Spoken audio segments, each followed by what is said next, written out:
BJP party ఈ రోజు కులగణనకి ఒప్పుకుంది. కేవలం ఒత్తిడి వల్ల, కేవలం రాజకీయ అవసరానికి, ఇష్టంగా కాదు. అయినా కూడా ఇది కాంగ్రెస్ పార్టీ చేసిన పోరాటం వల్ల ఈ విజయం లభించింది కాబట్టి కాంగ్రెస్ పార్టీ దీన్ని పూర్తిగా స్వాగతిస్తుంది. ఇప్పటికీ కూడా బీజేపీ ప్రభుత్వాన్ని కాంగ్రెస్ పార్టీ డిమాండ్ చేస్తుంది. ప్రతి 10 సంవత్సరాలకు చేయాల్సిన జనగణన ఇంతవరకు మీ పుణ్యమాని జరగలేదు. మీరు అధికారంలోకి వచ్చిన తర్వాత ఇప్పటికైనా మీరు జనగణన, ఈ కులగణన ఎప్పుడు చేస్తారో, దీనికి టైం లైన్ ఏమిటో, ఎప్పటికల్లా పూర్తి చేస్తారో ప్రజలకు చెప్పాల్సిన అవసరం ఉంది. కాబట్టి కాంగ్రెస్ పార్టీ డిమాండ్ చేస్తుంది, దీని టైం లైన్ బయట పెట్టండి. టైం బౌండ్ గా ఎప్పటిలోగా పూర్తి చేస్తారో బీజేపీ దీనికి సమాధానం చెప్పాలి. అంతేకాదు రిజర్వేషన్ కు సంబంధించి కూడా ఆర్థికంగా వెనుకబడిన అన్ని కులాల వారికి కూడా న్యాయం జరగాలి అంటే ఇప్పుడున్న రిజర్వేషన్ పర్సెంటేజ్ మీద చర్చ జరగాలి. ఆ రిజర్వేషన్ పరిమితిని పెంచాలి. దీని మీద కూడా పెద్ద ఎత్తున చర్చ జరిపించాలి అని బీజేపీని డిమాండ్ చేస్తున్నాం. అంతేకాదు పక్క రాష్ట్రంలో తెలంగాణలో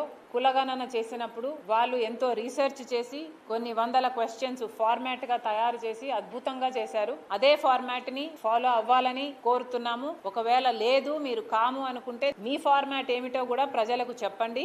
అది ముందే బయట పెట్టండి. దాని మీద డిస్కషన్ పెట్టండి. అన్ని జరిగిన తర్వాత